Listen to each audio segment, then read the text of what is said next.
At this point, I think I'm just going to be the eternal auntie, and I'm completely okay with that. Being an auntie, especially a Black auntie, is its own form of ministry. And if that's my legacy, then whoop-de-doo.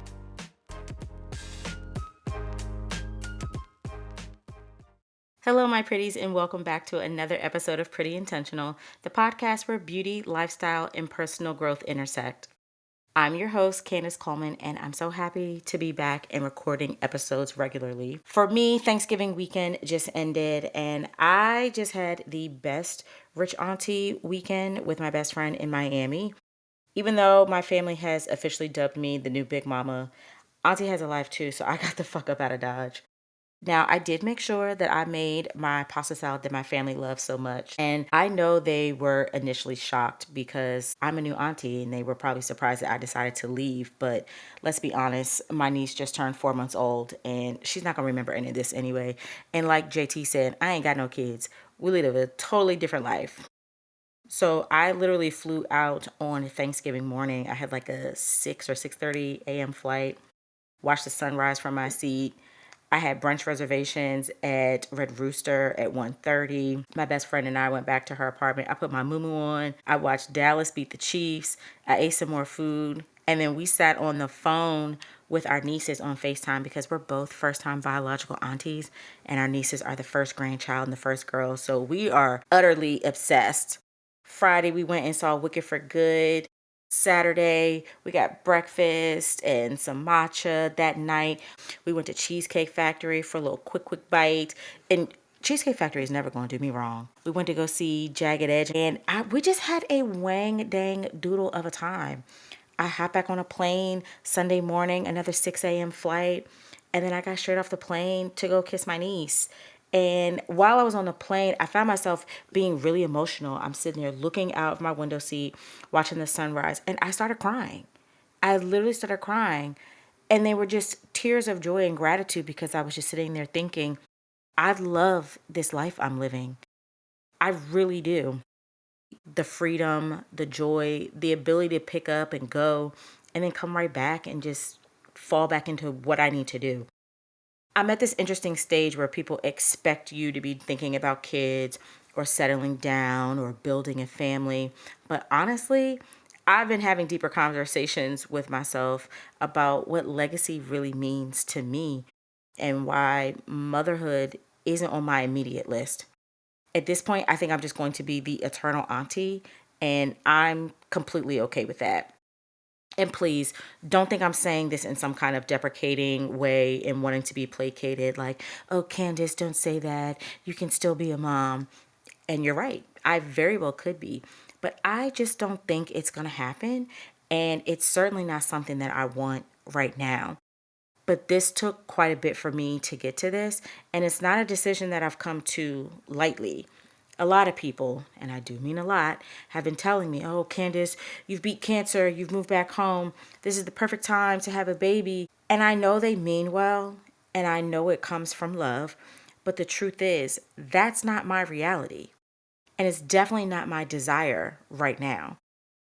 I've had to have a lot of conversations with myself privately in the quiet moments when nobody's projecting their hopes or expectations onto me. Do you actually want this? Or do people just want you to want this?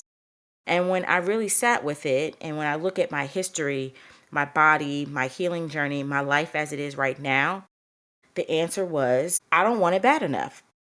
Now, please let me explain what I mean by that, because I'm not saying this to be flippant. It's not casual, and it's not dismissive of motherhood in any way. For me, it's just clarity. Over the years, I've longed for motherhood real bad. I've prayed for it. I've written letters to my unborn child, all of that. Also, over the years, I've had multiple miscarriages.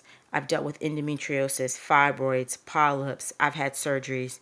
And then let's add on breast cancer, chemo, radiation, and not even having the ability to freeze my eggs. Two of the immediate things I thought when I was diagnosed with breast cancer were, would I have so much medical debt that I'd never be able to buy a home? And will I ever be able to have children? Let's think about that. I didn't think about would I or could I die. My immediate thoughts were, can I afford physically and financially to have the things I want in life, and that's to be a homeowner and a mother. All of this completely changed the landscape of what having a child would even look like for me. So when people say just have a baby, they don't realize the physical, emotional, and financial mountain that would be in front of me. Y'all act like you can just go snatch a baby off the damn shelf for like a Cabbage Patch doll for $49.99. It doesn't work like that. And then add on the reality of the world we're in right now. The economy is trash. Everything is expensive. Childcare, astronomical. The medical system, especially for a Black woman, I'd be stepping into motherhood with risk, with stress, with uncertainty. To put things in perspective, my first appointment with my GYN post-cancer, I was waiting for him to come in the room, and there was a poster on the wall about freezing your eggs. And I just remember sitting there, staring there, and looking at the price, and it was $4,999. I literally, a month before that, had put down $5,000 to secure my condo. And I just remember immediately feeling this thought of, now why in the hell would I do that? Girl, the condo, the baby. I just got a condo. And I had zero plans about putting a nursery in that bitch. So I had to ask myself, with full honesty, no ego, no guilt, no comparison, do I want to intentionally walk into that experience? And the truth was, no, not right now, and maybe not ever. I'm in a season where peace and ease, they are not luxuries. They are essentials, they are requirements, they are my goals. Peace and ease, it's part of my wellness plan. It's my reward for still being here after everything that I've survived. And intentionally trying to get pregnant, knowing it could be difficult, painful, financially draining, emotionally draining, spiritually draining, and knowing that the desire is not burning inside of me right now, that didn't feel like alignment. So instead of forcing myself into motherhood because people think it's time, I'm choosing myself. I'm choosing peace. I'm choosing my joy. I'm choosing my life exactly as it is. And I want to say this out loud because other women need to hear it. You are allowed to say, I don't want it bad enough, without shame. You are allowed to honor your body's story. You are allowed to choose a different version of womanhood. You are allowed to listen to your spirit and not the clock. So that's where I am. And to be clear, I'm not opposed to motherhood, but I'm not willing to disrupt my peace, my healing, or my purpose to chase something that isn't rooted in desire. And that is what led me into this next chapter, this season where I'm embracing the role I do feel called to, and that's the eternal auntie. And if that's my legacy, then whoop-de-doo. I think for a long time, especially as Black women, we've been taught to see legacy through one lens: motherhood, having children, continuing the bloodline, making sure the family name doesn't just stop with you. But the older I get, the more I realize legacy is so much bigger, so much richer, so much more expansive than just birthing kids. Legacy is the mark you leave on people. It's the wisdom you pass down. It's the steadiness you offer. It's the life you build that others get to learn from. And honestly, this season of my life is teaching me to honor that version of legacy. Don't get me wrong. I love my niece down to the ground. Tatum can get my last dollar. I'm going to show up with the diapers, the cute clothes, the bows, all of it. But I also love this life where I get to wake up and choose myself first. I love the freedom I have. I love being able to just pack a bag and be on a plane at 6 a.m. because my spirit said, go.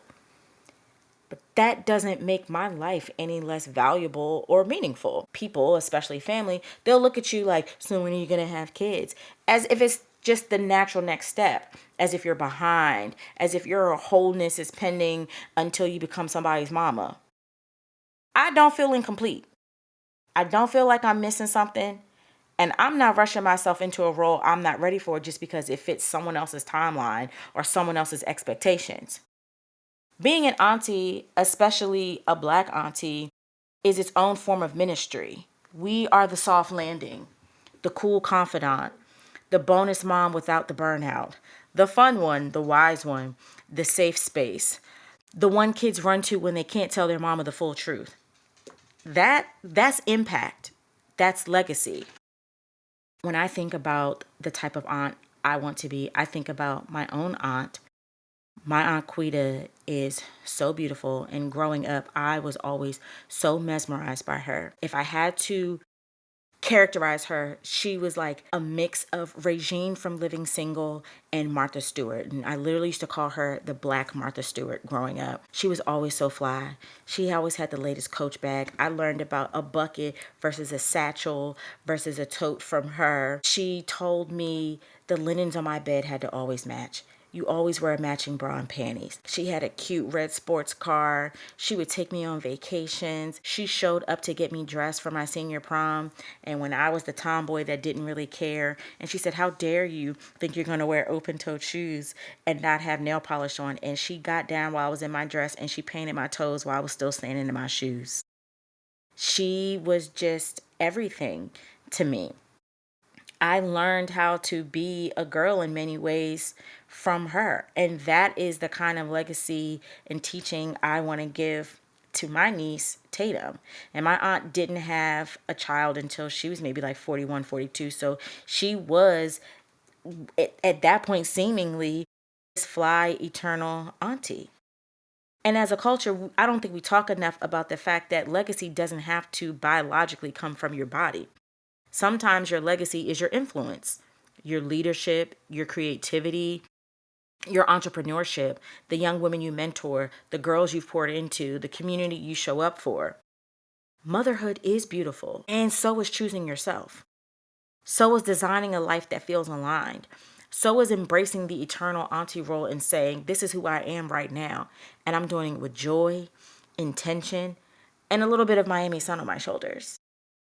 So I want to unpack more like what that really means, what it means to be a woman, specifically a Black woman who's aging, evolving, nurturing, loving, and building legacy without motherhood being the center of it. Because I think there's something so powerful and sacred and deeply feminine about that too. Like, what does legacy actually mean for you? Not what your family wants it to mean, not what society expects it to mean, not what Black womanhood is supposed to look like, but what are you intentionally building? And when you strip away all the noise, the expectations, all the timelines, and the pressure, you realize that legacy isn't about children. Legacy is about impact. Legacy is how people feel when you leave. Legacy is the energy you bring into a room. Legacy is what survives after the version of you from that season is gone. And for me, legacy specifically looks like the women I pour into through this podcast, the young girls I've mentored, the way I show up in friendships and sisterhood, the softness and wisdom I carry because I've lived life, a real one, the space I create for authenticity, humor, vulnerability, and truth, the resilience I embody just by being here after everything I've survived. Legacy is the blueprint your life leaves behind. And I think as Black women, we're rarely given permission to see ourselves this expansively. We are expected to be mother, biologically, emotionally, spiritually, whether we choose it or not. We're supposed to be the backbone, the nurturer, the fixer, the advisor, the planner, the strong one, the soft one, the everything. Every time I choose peace over pressure, that's legacy. Every time I choose alignment over obligation, that's legacy. Every time I choose to honor my truth instead of performing a version of womanhood that doesn't fit me, that's legacy. And none of the things I just mentioned require a child, but they do all require intention. When people reflect on who I was long after I'm gone, I want them to feel Candice lived in her truth. Candice created space for others. Candice was intentional. Candice loved deeply. Candice laughed loudly. But most importantly, Candice was free. That is the life I'm building. That is the legacy I'm shaping, and on purpose. And stepping into this eternal auntie era, this womanhood, this maturity, this clarity, it made me realize that legacy isn't something you leave behind for your children. Legacy is something you leave behind for the world. And auntie is a whole cultural identity in the Black community in and of itself. And it hits differently depending on who's saying it or how. For some people, auntie means wisdom, maturity, confidence, having your life together, being the woman people trusted. It's a title of respect. But let's be honest, sometimes people use auntie like as a reminder you're aging or that they don't see you as a girl anymore. It can feel flattering one minute and then shady the next. For me, though, stepping into this auntie energy isn't about being old, but it's about being established. It's about being grown enough to know who I am and soft enough not to apologize for it. Auntie to me means I'm in a chapter defined by clarity, peace, freedom, and earned wisdom.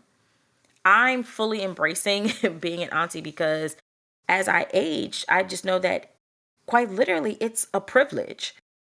Aging as a Black woman comes with a whole set of expectations we never asked for. We're supposed to be strong forever, youthful forever, nurturing forever. And when we make choices that fall outside of that, people get uncomfortable. Choosing not to have children right now automatically makes folks project their fears, their timelines, and their beliefs onto you. And on top of that, we're praised for not looking our age like aging itself is a failure. But this season of my life, I'm really embracing exactly where I am. Being in my 40s feels intentional. It feels like peace, purpose, alignment, and none of that is tied to motherhood. And the truth is, aging can be beautiful when you're doing it on your own terms. When I think about legacy now and the fact that it has nothing to do with children for me and it has everything to do with impact, it's because legacy for me is the energy I leave behind in the lives of people who experienced me. It's the way I show up as a woman in my 40s, choosing peace, choosing intention, choosing softness, choosing alignment.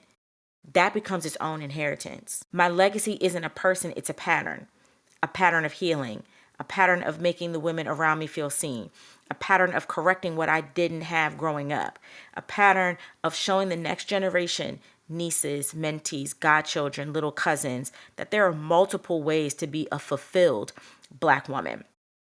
When I think about the title auntie, I think of it as an archetype, not just a role. Aunties are stabilizers. Aunties are wisdom keepers. Aunties are the bridge between generations. Aunties hold the family together in ways people don't fully acknowledge until years later. And my legacy is tied to that, but not through obligation, but through presence. My legacy is the softness I model. It's the boundaries I maintain. It's the love I give without sacrificing myself.